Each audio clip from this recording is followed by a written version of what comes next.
បែងខ្លាចកញ្ញែរូបស្រីអូនស្អាតយ៉ាងនឹងតែប្រណាទ្រាំបានឃើញអូនម្ដងញ័រអស់តបប្រានឬបង្កចង់បានស្រីមកធ្វើសង្សារឬបង្កចង់បានស្រីមកធ្វើសង្សារហេស្រីដើរទៅណា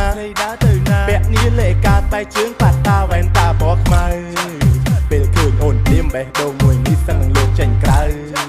សារភាពប្រាប់ទៅថាបងលោកស្នេហ៍លើរូបស្រីហើយហេអូនស្អាតមែនណាសក់ក្របលើស្មាមើលទៅជីវ៉ាដូចរ៉ាសុំខ្មាស់កំពស់សែនសំនិយាយឲ្យចំមិនមែនបោកប្រាស់អូនស្អាតខ្លាំងណាស់ពិតសាកសពច្បាស់ជានារីខ្មែរ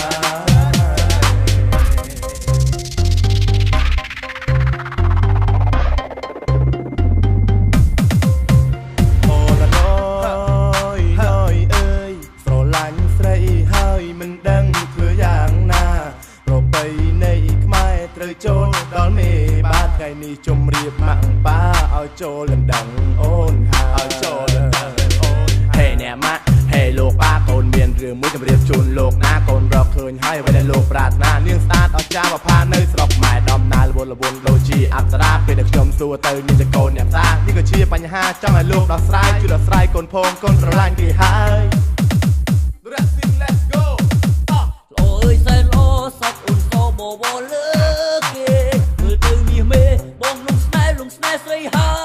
យអូនញញឹមស្រស្អាតណាស់ត្រានត្រៃកូនខ្មែរលោកអើយគ្រប់លក្ខណៈ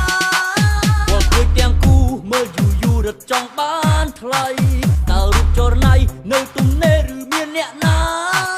បងសួរតាមត្រង់ពិតមែនជី